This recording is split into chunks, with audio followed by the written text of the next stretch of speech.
If you thought the U.S.-Caribbean relationship consisted only of beaches, coconuts and rum, think again. The Caribbean is arguably continental America's closest geographical region, with the exception of parts of Canada and Russia, but that's a story for another day.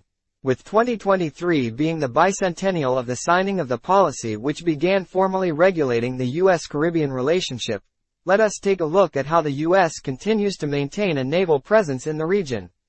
But first, a brief history of how this all started. The Monroe Doctrine is the United States foreign policy that was first articulated by President James Monroe in his annual address to Congress in 1823. The doctrine states that any attempt by a European power to colonize or interfere in the affairs of the independent nations of the Americas would be viewed as a hostile act against the United States.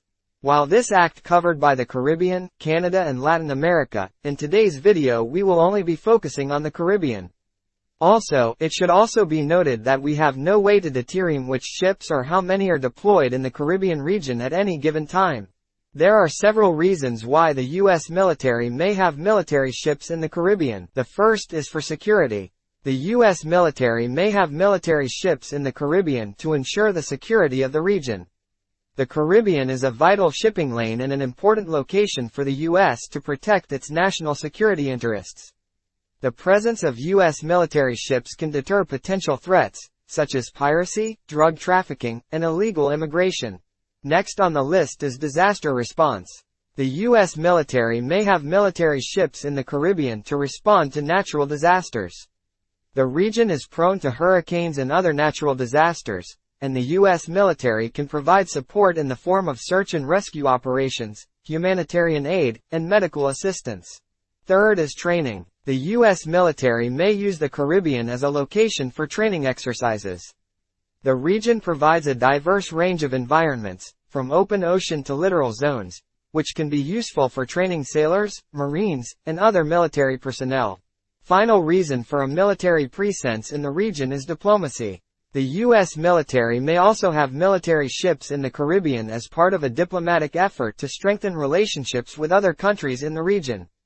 The presence of U.S. military ships can demonstrate a commitment to regional security and stability, and can be a useful tool in building trust and cooperation with other nations. Here are the top 5 U.S. Navy ships, in terms of their capabilities and impressiveness, that are commonly deployed in the Caribbean. 1 is the Nimitz-class aircraft carrier.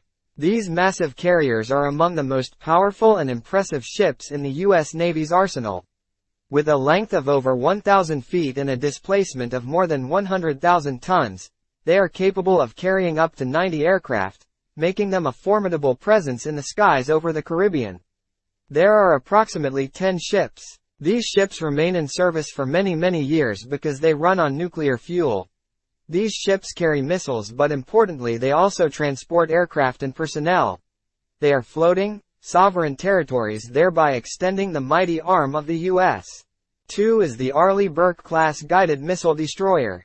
These versatile ships are designed for multi-mission warfare, and are equipped with advanced weapon systems and sensors that allow them to operate effectively in a variety of environments. With a top speed of over 30 knots, they are able to quickly respond to threats and provide support to other naval assets. These ships are newer in the U.S. fleet and are among the largest destroyers built by the U.S. They are stealthy and have radar tracking capabilities. Ship designers, having learned lessons from the destruction sustained by British ships during the Falkland War, made upgrades to the hull of these ships.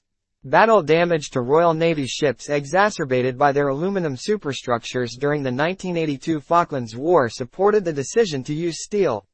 Other lessons from the Falklands War led to the Navy's decision to protect the Arleigh Burke-class's vital spaces with double-spaced steel layers, which create a buffer against anti-ship missiles, and Kevlar spall liners. Additionally, these ships possess passive defenses such as jamming technology, which blocks the ability of the enemy's missile launching capability. The third is Ticonderoga-class guided missile cruiser. These heavily armed cruisers are designed to provide long-range offensive and defensive capabilities, and are often used to protect aircraft carriers and other high-value assets. They are equipped with a powerful array of weapon systems, including Tomahawk cruise missiles, and are capable of engaging targets both in the air and on the surface. The Ticonderoga class of guided missile cruisers is a class of warships in the United States Navy, first ordered and authorized in the 1978 fiscal year. This means their design is relatively newer when compared to ships designed for World War II. These ships use radar to detect radar that is capable of simultaneously scanning for threats, tracking targets, and guiding missiles to interception. The ships have approximately 122 missiles stored that can carry a wide variety of missiles, including Tomahawk cruise missiles, Standard Missile and -6 surface-to-air missiles, Evolved Sea Sparrow surface-to-air missiles, and RUM-139 anti-submarine warfare. And at number 4 is the Virginia-class nuclear attack submarine. These highly advanced submarines are among the most capable in the world, and are equipped with advanced sensors and weapon systems that allow them to operate effectively in any environment. With a top speed of over 25 knots and the ability to stay submerged for months at a time, they are able to conduct covert operations and gather intelligence without being detected. The fifth and final one on this list is San Antonio-class amphibious transport dock. These versatile ships are designed to transport troops, equipment, and supplies, and are often used to support humanitarian and disaster relief operations. With a length of over 600 feet and the ability to carry over 700 troops, they are able to quickly deploy and support ground forces in the Caribbean and other regions around the world. Perhaps the Caribbean has been relatively calm because it is well protected. Its close proximity to continental U.S. makes it as important, but who needs a raucous in their neighborhood? The ships deployed to this region are helpful in the event of natural disasters but deadly if you mess with them. Your choice. Well, that's it for this video. I hope you enjoyed. Please like, subscribe and leave comments below.